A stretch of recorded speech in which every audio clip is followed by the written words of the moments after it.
May, what was she hiding? You still have me in it? Locked away with all those other movies? You lost keys? Everything best they would be to destroy me. Why would I do that? If we just dwelled on the bad things in the past, we might get into them. And if we just dwelled on the good, we might not imagine it. Well, there aren't any memories you want to hold on to. I guess there's one. When London sank and fled to New Orleans, but New Orleans had a lot of bad associations. So I wouldn't want me to get out there to you. When I arrived in Miami, I had no plan whatsoever. I had no savings. I had no place to stay. So I found a dinghy in a canal and crawled in it for a nap. And while I was sleeping, some arsehole cuts me loose. I drifted south past the Keys and would have drifted forever if I hadn't found Francis. Francis? At first I thought it was a mirage. She was smoking a cigarette in the stoop of a white castle house in the middle of the waves. It was like something out of a dream. And she took me in and got me on my feet again. So when I'm feeling scared or lost, then that is playing.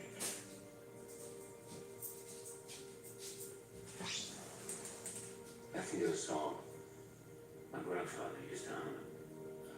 After he died, didn't hear that song for a long time. And then I heard it again. Now you sang it so sweetly, it was like I'd never truly heard it before.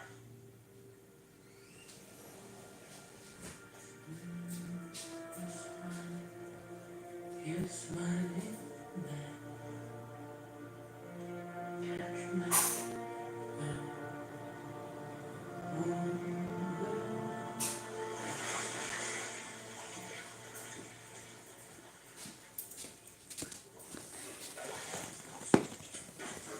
fucking movie, man. I tell you what, she's fucking looking for something.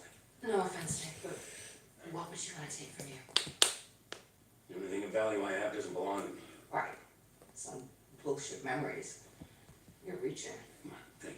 You were here with her the last time she was here. Of course I was. Were you with her the whole time?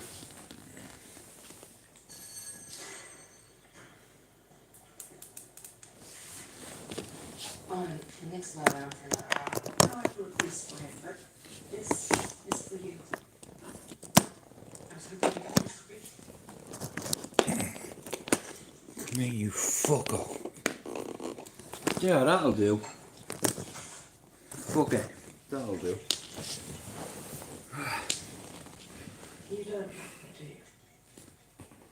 Why? This is fucked up, this film. Nick's good at seeing people in the tank. I'm watching a movie with you, Jackman, called Renaissance. I'm fucking confused, man.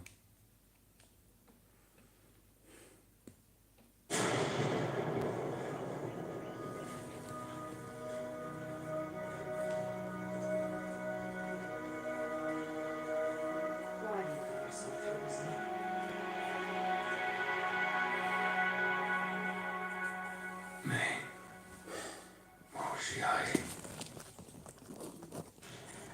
You still have me in it? Yeah, it's starting. Locked Look away it. with all those other movies? You lost keys? Everything. Well, mate, I can't complain. I'm warm, I'm watching a movie, I'm having a hot cup of tea and a joint, so I'm living the dream at the minute. If we just dwelled on the bad things in the past, we'd never get over them.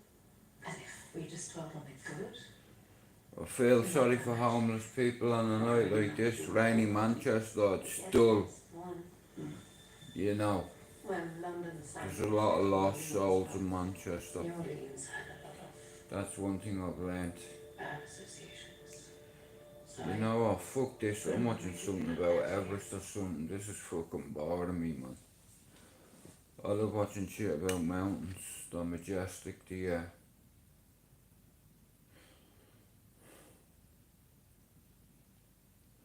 I wish I had the lungs and the legs for it. I'd fail miserably, so there's no point in doing something if you already know you're gonna fail at it. And mountain climbing isn't my forte, but I like watching shit about Everest. The fuck is that, bro? Okay, hang on. I like an owl horror. What's that? The producer of Independence Day Resurgence brings you this spine-tingling descent into a supernatural. Do you know what? I might give that a fucking watch, man. Go on then, I'm giving it a watch. Fuck it. Why not? I like an owl movie. You know, I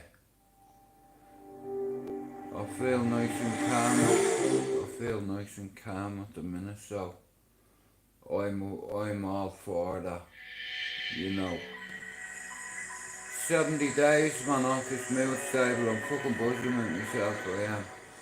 You know, I've got a shitload of qualifications upstairs in a portfolio, right? But I'm more proud of myself for coming off this milk stabiliser. It's better than any fucking qualification I have in my name upstairs that I didn't buy off the fucking internet that I earned. And I've ever done it being a champion at it. That's what my dad said to me, no matter what you do, be a champion at it, a world champion at it. I was a great butcher, great chef and great scaffolder. And I've ever done it being good at.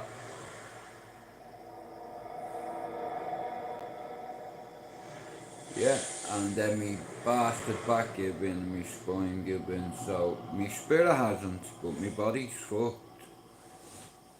But that's what happens, you know, you pay the consequences when you burn the candles at both ends. That's what happens. Go away. Show me. Ah, what brilliant, but I'm 40%.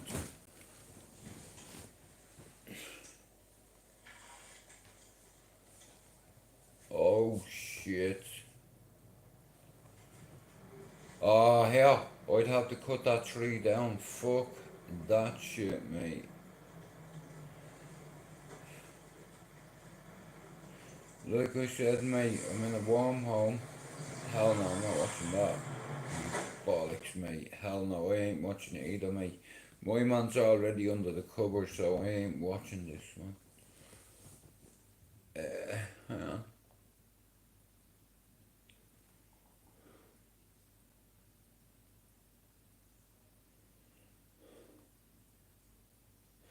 It's very hard to choose.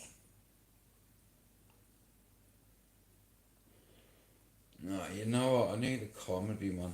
That's what I need. I need a good comedy. I need a laugh, so that's what I'm gonna watch. Fuck it. Genres, right? Come on, comedy.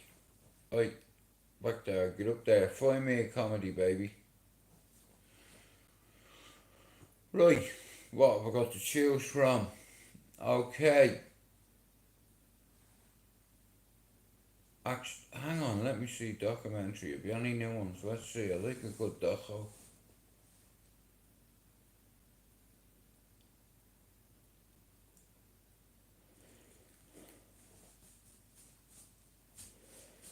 Okay, huh?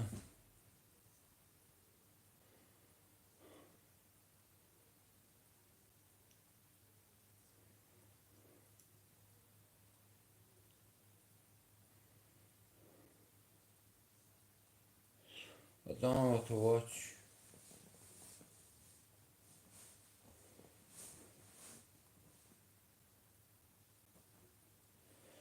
Fuck that. I'm watching something about the atomic bomb. That's what I'm doing. Fuck yeah. All day, mate. I'm watching something about the atomic bomb. It's homework basically because I have to retrain my brain. Kind of, yeah. So I'm watching something about the atomic bomb. It happened in New Mexico. In 1945 in Mexico. They call it Dead It's a Man's sad Rue. and depressing It's story of Jordan vast del and Moreto unforgiving desert in the in desert. Mexico, that in colonial times was the sorry end of many travellers' dreams. He was an ivory tower academic, a multilingualist, a polymath, an undoubted genius, that had never managed more than a handful of students, and had spent all of his professional life surrounded by books, blackboards and theorem. Now he had built an isolated secret city in the sky, where a scientific community of over 6,000 people lived and worked on the most expensive military scientific project ever attempted. He had done in months what other global powers had failed to do in years. And now he stood on the edge of discovering if all his efforts would come to fruition. McDonald Ranch House. Just days before, he had taken delivery of the plutonium, which was essential for his bomb. He'd signed a receipt for hundreds of millions of dollars. It Wow. was the fruits of the labours of hundreds of thousands of unwitting workers spread in secret locations across the United States. In this rundown old ranch, That plutonium, it's the very hard elements to were get and it's very taken expensive. to the test site tower. You know, the Russians and the Chinese, like I said, they kill for it. Plutonium. It's the main thing that you need it. That atomic bomb, plutonium, yeah, you need a lot of it. He lay on the floor of the canyon, waiting for the detonation. He knew that the fate of his nation, the lives of millions of people, and the future of the world lay in his hands. From somewhere, a few words formed in his mind. Now I am become death, the destroyer of worlds.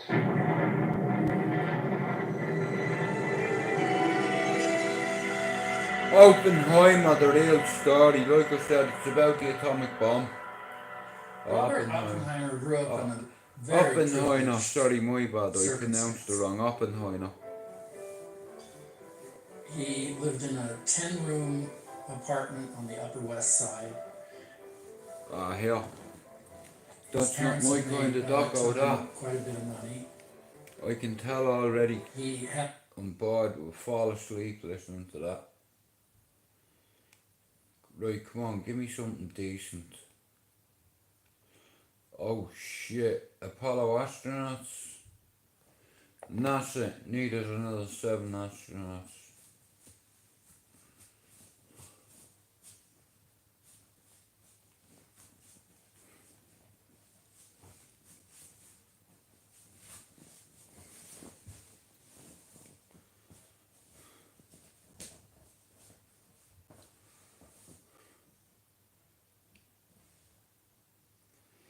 I'm still not convinced about that landing, the moon landing, so I'm gonna watch something about it.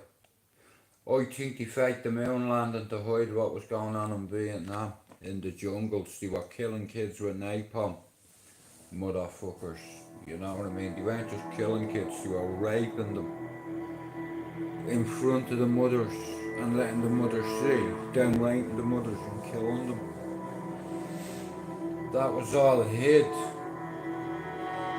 That's why they faked the moon landing. That's what I believe in anyway.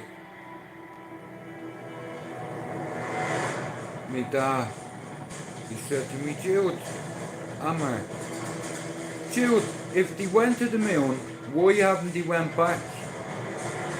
My dad was smart, he thought outside the box.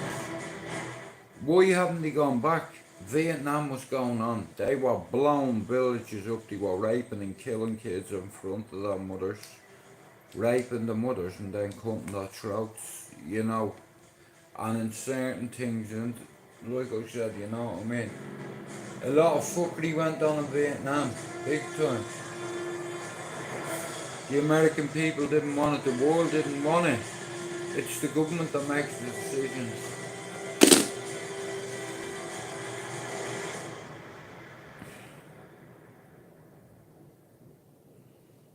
Wow, that's some cloud of smoke, man. Fuck. 1968 saw the United States at its most avoided since the Civil War. With tensions rising on the Soviet Union, war raids in Vietnam and at home, amidst escalating violence and uncertainty, NASA made the bold decision to send 3 men on a mission to the moon. The men chosen were Frank Barman, William Anders and James Lovell. 6 a.m., December 21st, 1968. The flood-lit Apollo Saturn 503 space vehicle is poised like a giant white dart on pad. We are a go over 39 at the John F. Kennedy Space Center. clearing launch. From the pad to the star-filled sky. 3 astronauts, Colonel Frank Borman, We are on a 30-minute window. 29, 28, 26, 25, 24, 23, 22, 21, 20, 19. Boom.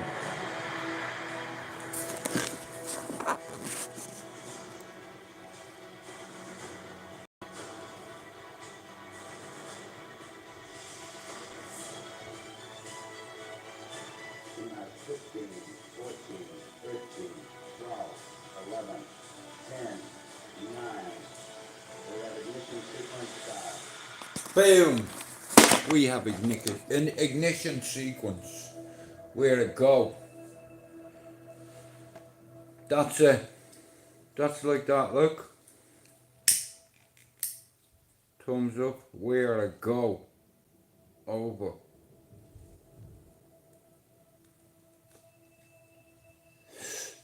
'21st of December 1968. They went to the moon. You know, they even named the street after James Lovell. I'm sure he was involved in Apollo 18 or Apollo whatever it's fucking called. I'm sure it's Apollo 18. I could be wrong. But yeah, it's a guess. Yeah, I'll stick with my answer. My father died though when I was young. James Lovell. Tom Hanks played him in Apollo fucking, what's it? In the early Apollo 18, is it? Yeah. Tom Hanks played the part of him. was one of survivors. And he had a couple of issues when they got up there, man, and I don't know how the fuck they managed to do it, but they got back. Flight across the Atlantic, and this was the inspiration for a lot of young boys growing up in the 30s. I was very much interested in aviation, flying. I built, model airplanes, Sullivans, ones I tried to fly.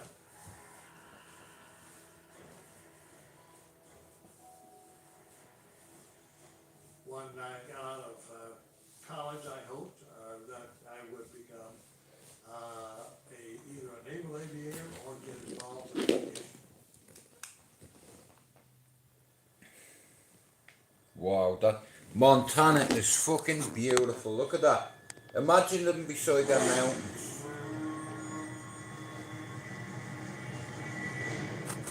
Boom, second one, Frank Borman. They were all in the Navy, they were all into aviation. Flying planes, they used to, like fucking Jim Lovell as a kid, he used to build airplanes, toy airplanes and fly them. He was a fucking genius. He was very mechanically fucking switched on.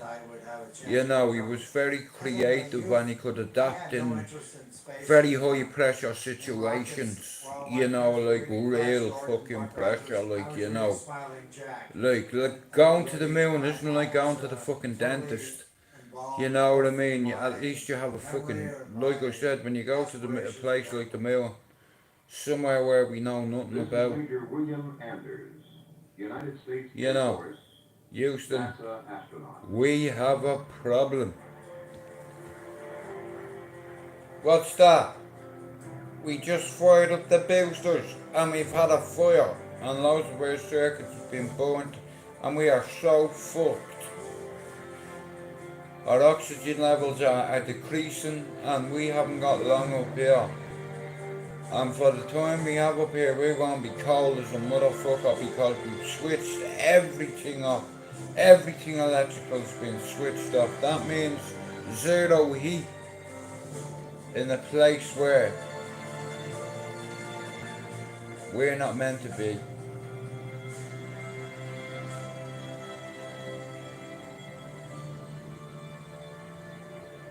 Leave space for shooting stars. I was born in Hong Kong, China.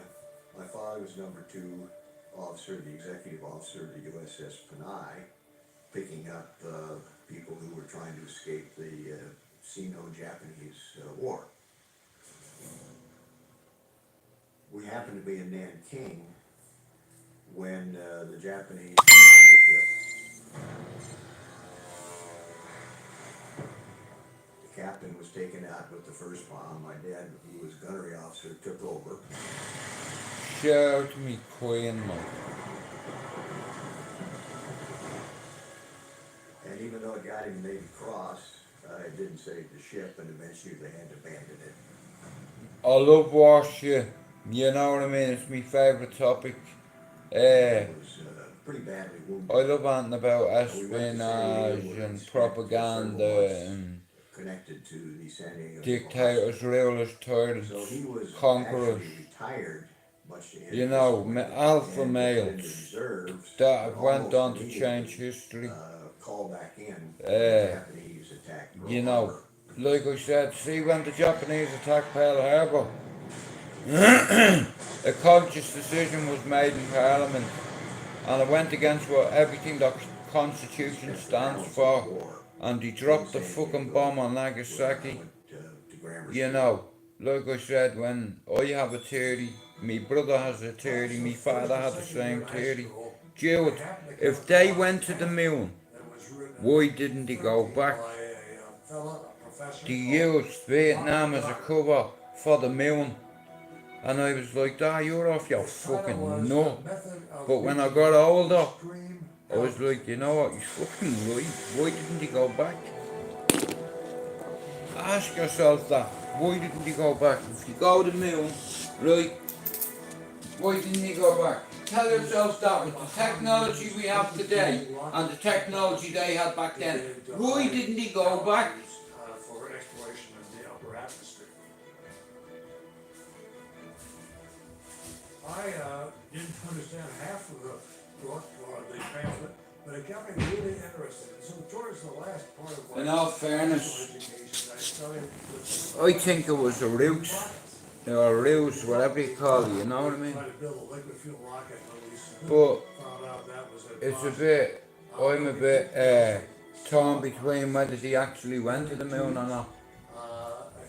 a combination of potassium nitrate, charcoal, and sulfur, I think it was, which turns out to be the ingredients of gunpowder. I started building model airplanes with my dad's help. Eventually graduated to gas-powered model airplanes. And then when I was 15, I worked I don't know how many jobs in order to get enough money to fly get a lesson or two on a weekend. And in 1944 or 45, I sold it in the tail craft.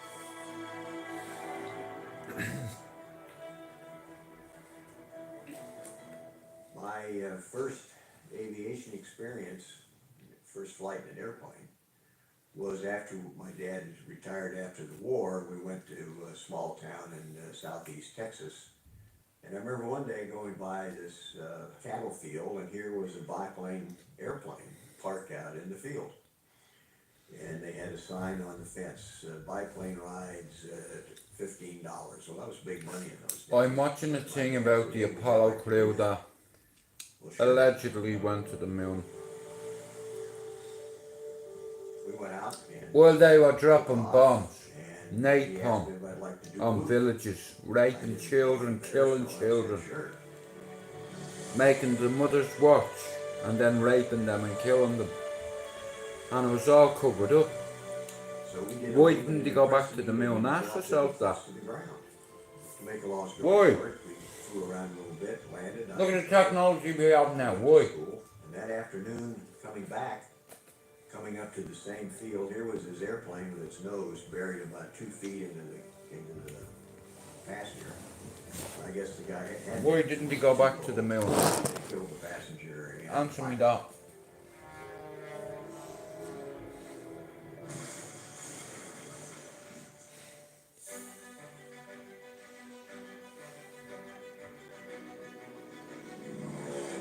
I wanted to be a pilot, and I tried to join the Air Force. The last thing they needed was pilots. You know, all the people were coming home from World War II. They had more pilots than they know what to do with. So then I decided, well, I'll be an aeronautical engineer. And there was a draft on, but I An aeronautic engineer. on the theory I'd serve 18 months and then get the GI Bill and I could get an education that way.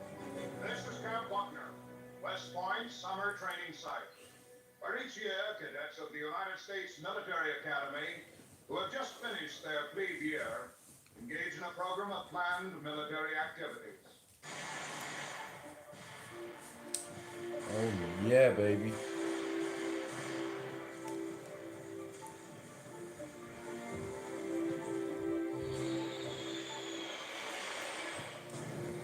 You know, I graduated from West Point in 1950 and reported into Perrin Air Force Base in Sherman, Texas to start basic flying training in a T-6 airplane. From there I went fucking to hell, man. The planes back then, they had no protection in them, man. It was just a shell. Like on a. a pilot on the 4th of August 1951 at Williams Air Force Base in Chandler, Arizona. I love the sound. Spitfires.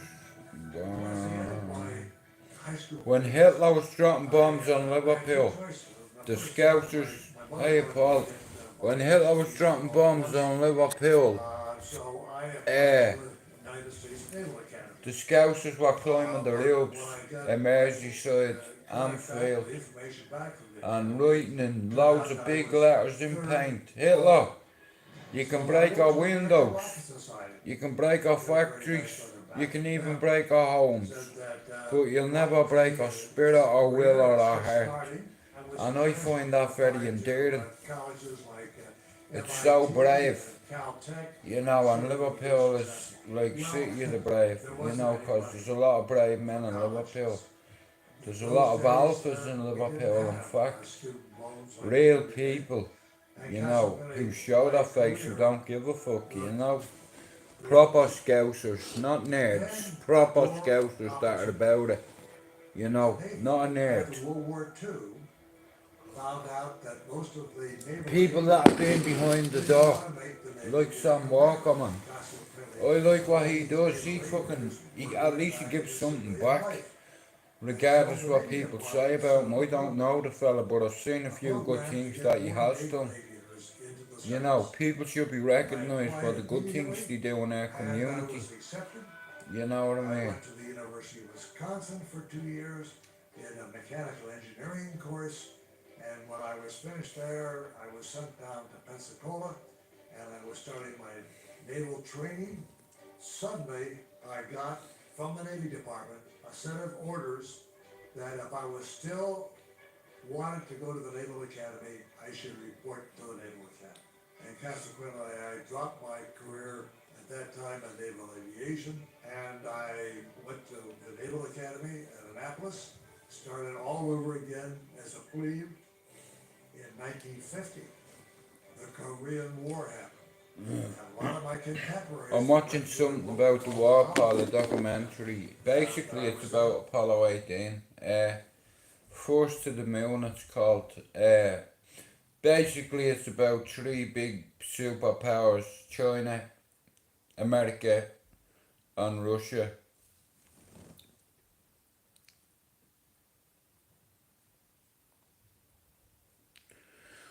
Well, like I said, Originally, I went to, so you got there...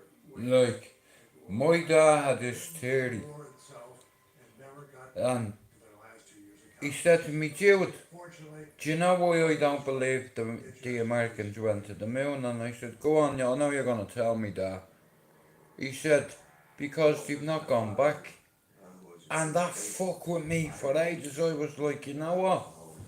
You've got a fucking point there. Why have they not gone back? You know, think of all the technology, yeah, Paul, you had back then. Oh, right? Compared to what you have now, and you're telling me that they went to the moon and they didn't go back. Why the fuck didn't they go back? I'll tell you why, because they seen more up there than they've told us. The media lie, it sells newspapers. Winston Churchill said it during the war. Lies spread quicker than the truth 6 times before it has a chance to put its pants on. The Prime Minister of the UK at the time said, lies spread quicker than the truth 6 times around the world before it has a chance to put its pants on. So Winston, fuck Churchill. Yeah, him. But I tell you what, shout out to America for liberating them in 44, you know. It's like, and I'm glad I'm glad Churchill was a fucking, I'm not a big fan of his, but like I said, I think he fucking helped change the outcome of the war. You know, like Hitler was an ideologist. Off he goes. Well, as he went down the catapult, this wing came out. Helium-3. I remember. Well, I'm at, like I said, bro, see plutonium. It's one of the main ingredients to make an atomic bomb. There is no bomb without plutonium. And if you have plutonium, bro, you can fucking end the world, mate. You can fucking end the world, mate, if you have plutonium. Go on. There's fucking thing there, look, tobacco. Hey, Mark. Do you know anything about plutonium? Plutonium. No, you don't need to be a fucking rocket scientist. I know that you can use it before nuclear weapons. Correct. And that's why the Chinese, the Russians. Mark, like I said, what I can't get around is, if they went to the moon back then, with the technology that they had back then compared to the technology they have now, and you're telling me that they've not gone back there, there has to be a reason why.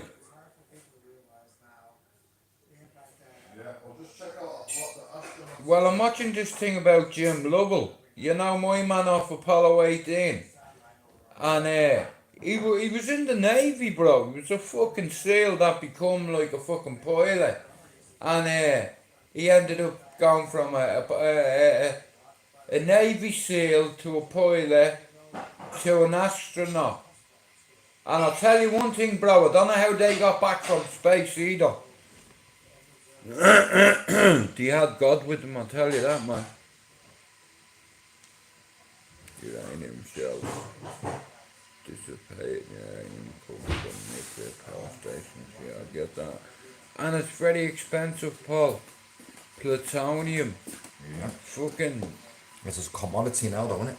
That, it is to the highest bidder. Well, it's, you can't go on eBay and get the shit. But I'll tell you one thing, man. See that dark web, bro? You could buy it on there, and I'm telling you now, you can buy fucking jets on there. You know, that geezer who ran fucking the Silk Road years ago, bro, when they used to trade, they used to go on the Silk Road, yeah, and it leads to China, okay, and a lot of people were ambushed because a lot of people knew those that travelled along the Silk Road were robbed, were hijacked, were kidnapped, were fucking tortured, were turned over for their goodies. But I tell you one thing, I don't trust Elon Musk one bit, man. It's like, he did say robots don't ring in sick. Yeah, but robots do not take holidays. Robots don't even take cigarette breaks, bro, or answer back. In fact, They'll even work overtime. They'll even work Saturday, Sunday for you, no problem. And they will not answer you back. So when he said robots don't ring in sick, I know what he's thinking. He's thinking 25 years ahead, where a robot is going to replace a human being.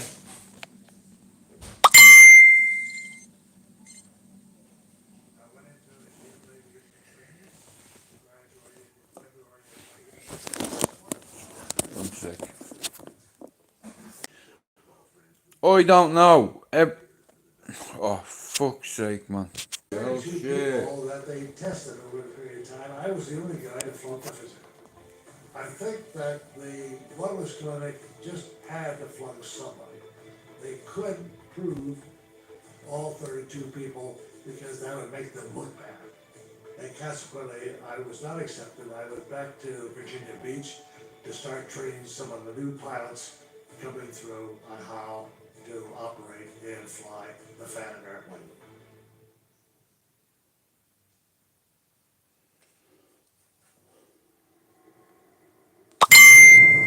Oh shit, man, that's a big mushroom cloud. In the Cold War period, it was mutual assured destruction.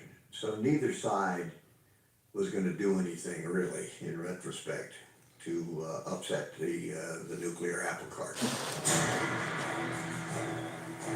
It's the fucking Russians you need to watch.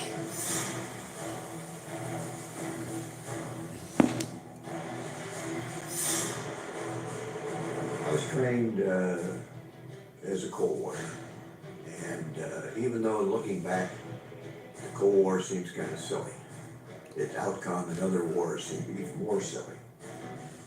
It was a serious time.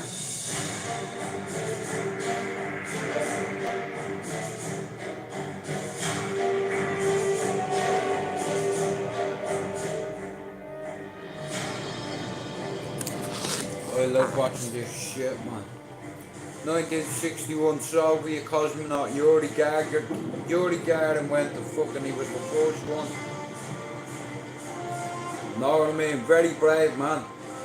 American astronaut Alan Shepard followed 3 weeks later. So they say. That's what history says, but I don't believe them. Dramatic achievements in space which occurred in recent weeks should have made clear to us all, as did the Sputnik in 1957, That's Kennedy the impact speaking. of this adventure on the minds of men everywhere who are attempting to make a determination of which road they should take.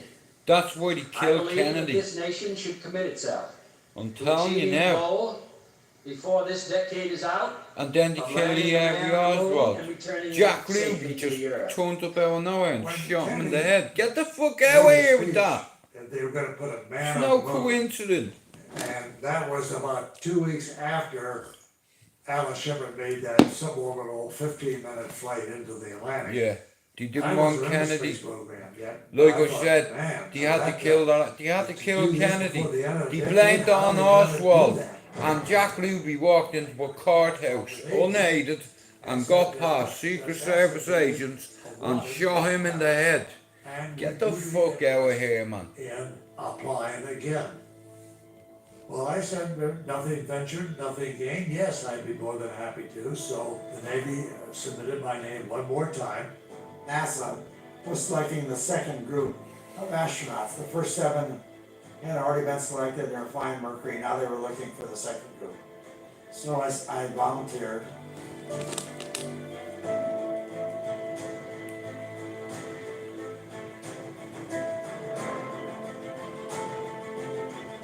I passed the physical very nicely. I was then finally selected for what we called the Gemini program.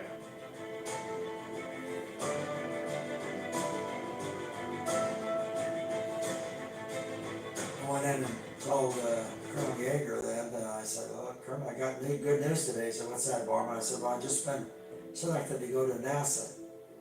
And Good he job, looked man. at me and he said, "Well, Borman, you can just kiss your blank Air Force career goodbye." And he was right. Before I left Virginia Beach to go down, I got a set of orders that said when you arrive at Houston, Get yourself some transportation over there and check into the Waste Hotel. Now, this is somewhat still secretive, so don't use your regular name. Say you're Max Peck, and the hotel will give you the hood room and they'll know all about it. I'm packing for a while and thinking what to do, and suddenly the phone rings, and a fellow on the line says, "Who are you?" And I said, "I'm Max Peck." He says, "No, you're not, because I'm Max Peck." And they said, "Well, I don't know, there's an awful lot of Max Pecks here, but I'm Max Peck." Well, that turned out to be Ed White. Other people were checking in, the other 9, and we all looked at each other, and I recognized Pete Conrad, and Jim McDevitt was there, and Frank Woman was there. So that's how we all got started in the Gemini program. I'm sold. I'm watching it. They're all Air Force pilots, you know what I mean? The best of the best pilots, you know what I mean? For the rest of my career was not that challenging. It's one thing going from aviation to fucking astronaut, you know? Like there's levels in the fucking military, you know, in a structure. And the Navy, you can't get really higher than that. Which I did. As far as I'm concerned, In the anyway, meantime, you know what I mean? The Navy will fucking blow you out of the water. put out a release It's their job to for protect the third group of the astronauts. land. So I was driving home from work one Friday evening, listening to the radio, and NASA, the announcer came over with the new NASA selection criteria. When he said that you either had to be a test pilot or have an advanced degree, I couldn't believe it, so I quickly pulled over the side of the road and waited for the next news cycle.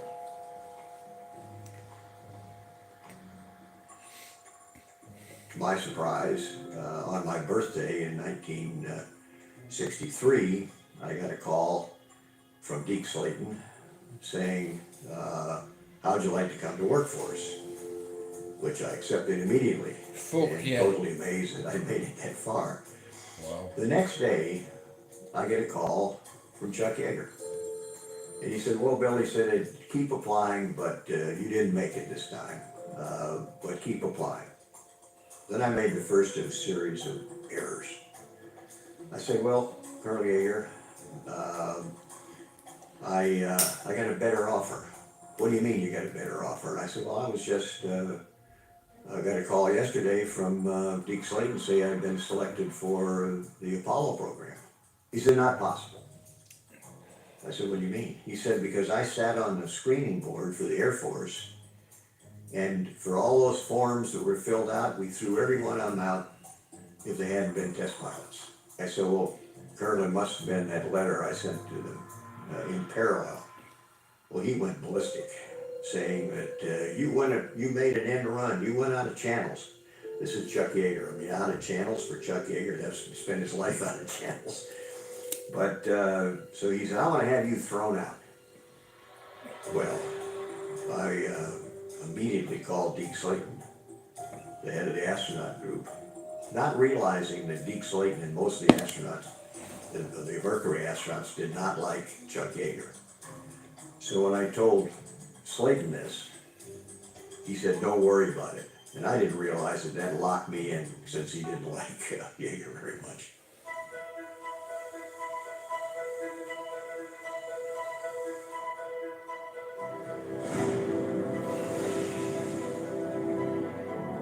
Gemini program in Toto was designed to prove all of the things that you needed to go to the moon. Number one, you had to be able to last zero G for 2 weeks. Number two, you had to be able to rendezvous. You had to be able to dock. You had to be able to do extravehicular activity, and you had to have guided reentry. We had to prove all of these things on Gemini. And Lovell and I were assigned to Gemini 7, which was the 2-week mission. This is Gemini launch control, T-minus 1 minute and 41 seconds and counting. The last several minutes of the countdown, all conditions still looking good.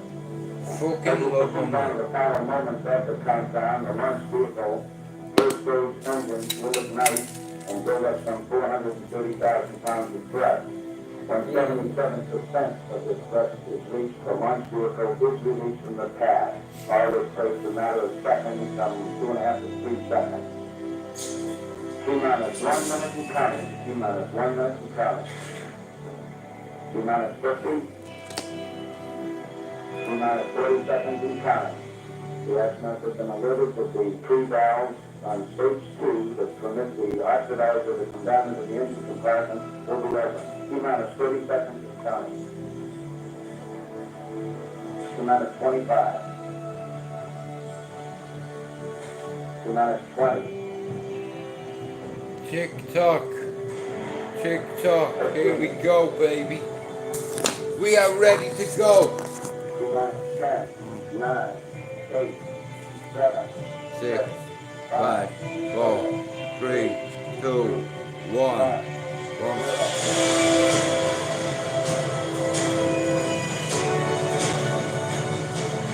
Get that big ass up, baby.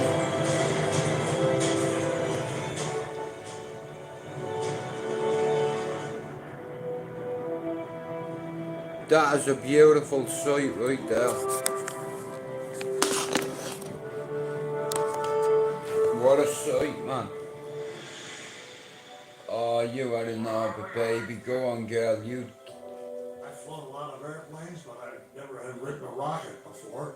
And I have to tell you, the Gemini booster called the Titan was really a booster to ride. It is a two-stage booster. So the fuel burned out in the booster itself. It got lighter, of course, and that meant it accelerated. First stage burned out, all else fuel was expended, and we jettisoned it. Then the second stage.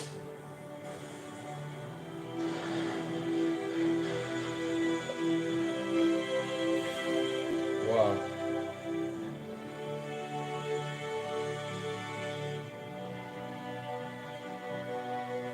Now the second stage was trying to get us all the way up into the proper altitude for being in orbit and the proper speed to get it into circular orbit, about 17,500 miles an hour. And as the second stage fuel burned off, Imagine that. 17,500 miles an hour. 17,000. Think about how much fuel that costs. We went inside You the know. spacecraft from 8 Gs to 0 Gs, and it was quite a sight. Some of the old washers and stuff that was left over by the workmen floated up.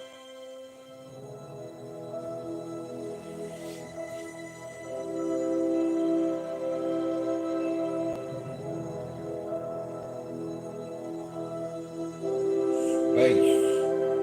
That final When we first frontier. separated from the rocket, you look down.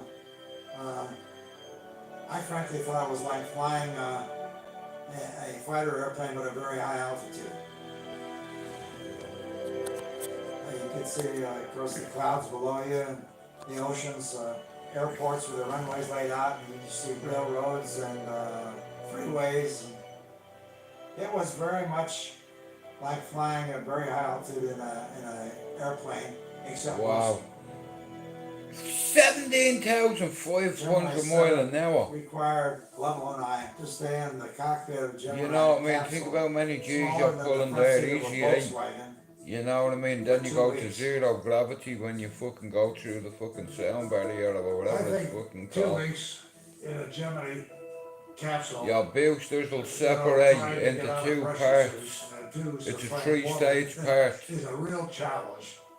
Gemini 7 is Gemini basically 7. a medical mission. It was before It's a combination Apollo of our efforts 18. to increase I've also an interest in space and stuff like this. NASA being run And I by learn a lot engineers watching stuff, kind you of know. looked at the astronauts as a piece of equipment that was put on a shelf, and when the time came, they would take it off the shelf, stick it into a spacecraft. They said, "Don't touch anything," and then take off, and they would find out just how humans would last. Gemini 6 mission was Wally Schirra and Tom Stafford. It was going to be the first rendezvous with an Agena rocket. Oh But, shit, the unfortunately, speed of Agena that. blew up. Oh no! Why doesn't Gemini 6 then rendezvous with Gemini 7? Because 7 will be up there for 2 weeks. Will give us time to turn around the Gemini 6 booster of the spacecraft to rendezvous with. So that's exactly what happened.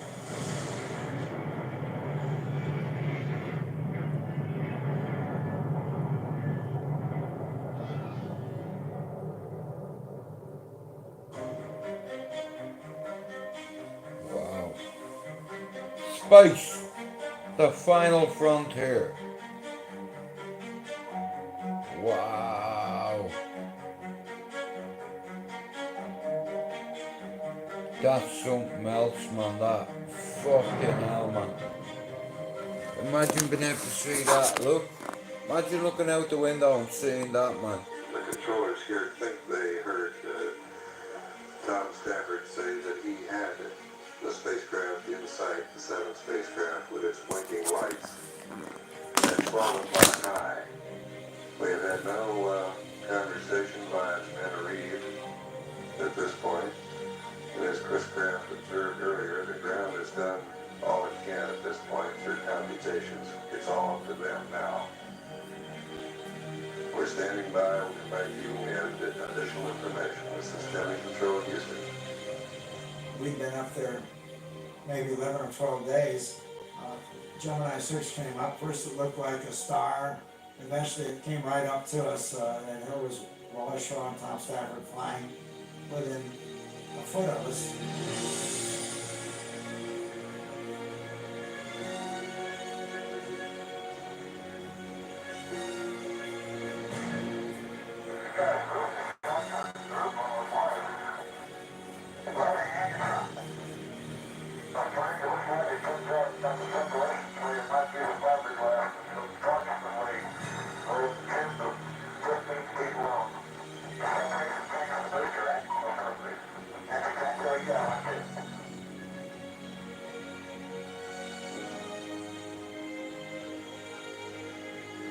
We flew nose to nose, side to side.